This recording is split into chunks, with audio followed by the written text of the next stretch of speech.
Now, I know you use a good combination of hardware and software, and I asked you on Twitter actually, like what type of softwares you use, and you told me Propeller had Reason, and Yeah. I know that you also use the Roland Phantom keyboard.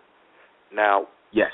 if let's say for example you were limited to just one piece of equipment, either one piece of hardware or software, which one would you work with and why? For software, I would definitely stick with Reason. I still use Reason to this day. It's pretty much the only production software I use, versus other softwares I use, from time to time for other purposes. But Reason is definitely my primary source. As far as any hardware, my only one piece, if I had to narrow it down, it would probably be the MPC. Oh, classic. Classic hip hop. Probably the MPC.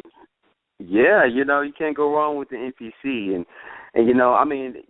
Of course there's other pieces that I would like to use too, of course, like my Phantoms and, my other keyboards, that's more of a, for playing actual progressions and things like that. But, for actually beat making and drums and et cetera and samples, you can't go wrong with the MPC.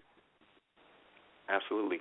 Now, I'm an aspiring music producer myself, and I work on tracks from time to time, and sometimes I create my own sounds, whether it's by software, making sounds with my mouth, and I sample them and whatnot.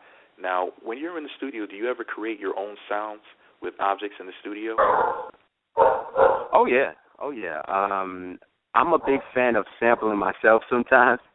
So what I'll do is I'll record myself, I'll chop things up, I'll change the pitch on it, do whatever I need to do to emulate what I'm trying to pull off, So I'll do it like that. I'll play something and switch up the key on that melody, and I'll loop it and use it for another track. So it just depends.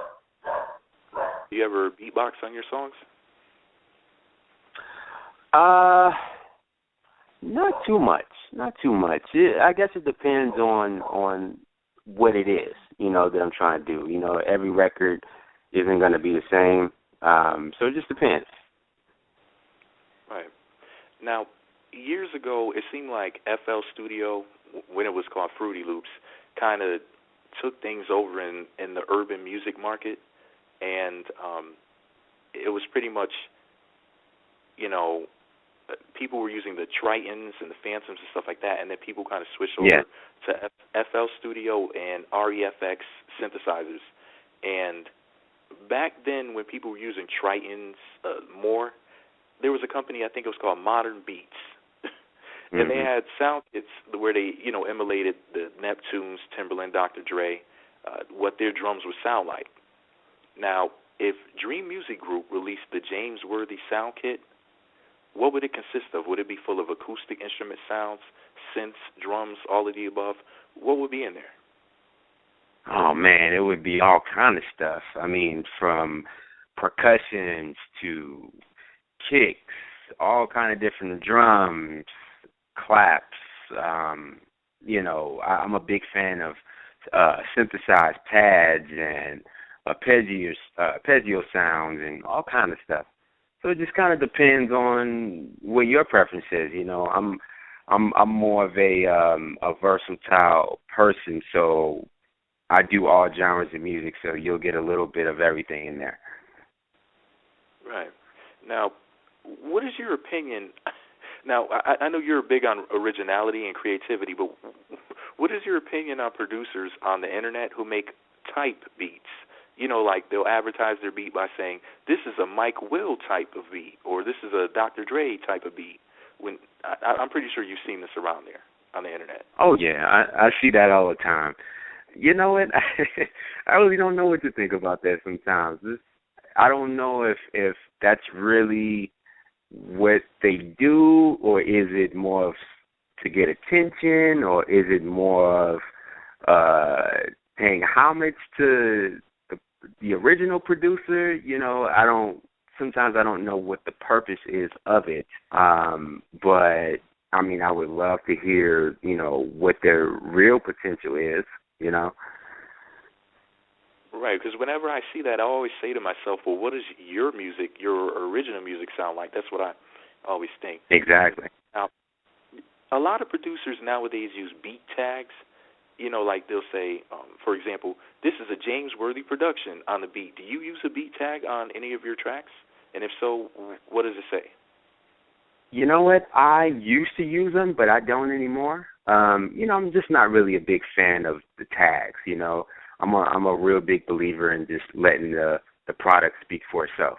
And that's a sign of a great producer when it's that person's track without even knowing their tags, or if they even have a tag. And if they don't, and it's their track, then that's when you're doing something. So that's my whole focus. Right, let the music speak for itself. Absolutely. Now, you're a huge fan of Kanye West, like myself, and I heard him once say that he started off as a ghost producer. Now, he got his first big break doing tracks for the Mad rapper, Derek D. Angeletti, I think his name is. And have you ever ghost produced a track for another producer? You know what? I haven't. I've collaborated with a lot of producers, but I haven't ghost produced. That just wouldn't be, beneficial for me. I'm definitely one to let people know my art and who did what, and it's just more of, I want people to know my craft, and I want people to know what I can bring to the table. And if I'm just getting paid and getting no credit, there's really no point in doing it. Right, that makes sense. Now, a lot of people who were trying to break into the music business are what the rap industry has dubbed beat makers as opposed to producers. And I know that you call yourself the producer, James Worthy. Now, can you explain to the audience the difference between beat makers and producers? Oh, man, yeah, that is a big misconception sometimes. Pretty much, a producer is that main person who makes sure that finished product is ready for commercial release, meaning that, you're the one sitting in the studio with the talent. You're making sure the mix sounds right. You're making sure that record gets mastered. You're making sure that those lyrics are on point. You're making sure that, there's no last-minute hiccups or changes that need to be made before this record goes out. That's what a producer does. He makes sure that final product is ready to go. A beat maker is someone who makes beats, and I see too many people who call themselves producers, and they haven't been in the studio with an artist in their life. They just make beats, they send it off to somebody do something to it, and that's the end of the story. This is the music industry. You got to make sure that you're involved in every aspect. Right. Now, are you always in the studio when you work with artists, or have you had artists send in a verse that you mixed into a track, because they were unavailable in a foreign country or et cetera? Yeah, that's happened, quite a few times. Sometimes you just can't be at every session.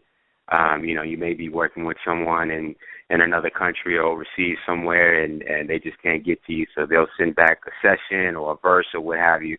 But I'm definitely making a point to be in the studio with the artist, just so we'll have that moment together, and we'll have those same vibes when we're creating the song, and everything just comes organically together, and that's how you make great records.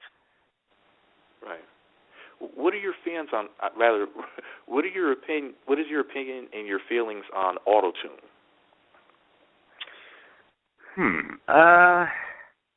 I'm 50-50 on it. I think it's cool to use.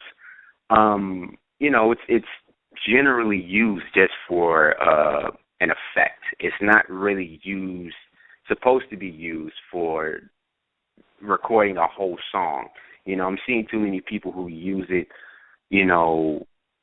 as an overdue effect. Shout out to T-Pain and Future and all these guys who use it. I like their music, but I'm just not a fan of recording a full song with auto-tune. I think it's cool just, for a cool thing to put in a song, different parts here and there, but, I'm not too much of a fan of it. Right. Yeah, same here. I feel like if it's going to enhance the music, that's fine, but if it's going to replace the music, then I just don't want to hear it. I really want to hear it. It kind of overdoes it. Absolutely. Have you ever sampled another artist's music? Not too much. Not too much. I've kind of stayed away from sampling, being that sampling is just a hassle. You got to get sample clearances, and you got to get in touch with the publishers, and they want to charge too much money. That's a lot to go through just for one song. So I've kind of stayed away from that.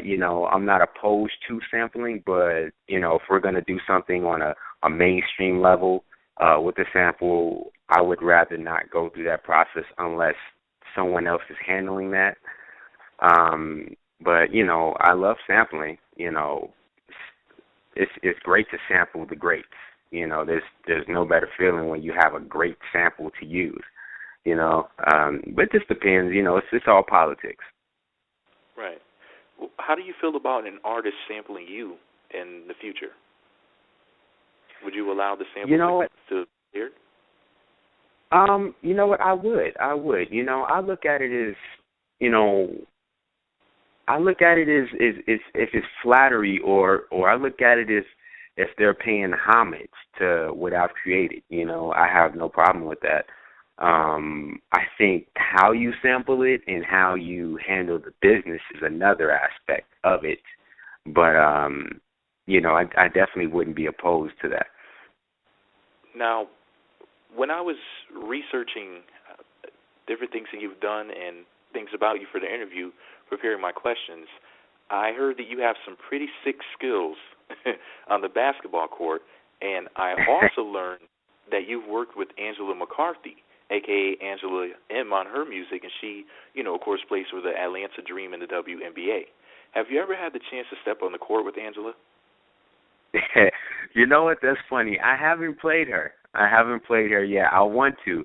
I run into her all the time, and, she's always busy, and, they have the dream season right now, but she's a super dope chick, super dope b-ball player, man. She's killing it right now, so shout out to Angel. We have worked on some stuff before. She's actually a dope artist. I think right now she's getting ready to start her own label. She has her own artists as well, so she's doing her thing.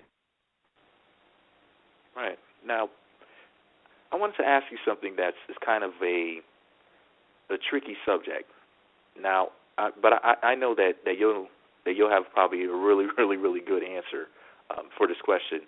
Now, as a producer, there's exclusive and non-exclusive tracks that a producer can offer. Do you lease beats, or do you only do exclusive contracts? Well, in the beginning of my career, I used to do leasing. But now we really don't do leasing anymore. We pretty much do anything exclusive through my distributors and my label. So anything that you want to purchase from me production-wise, we do provide exclusive contracts, and we make sure everything is in line. Everything is black and white in that document, and we just create the records.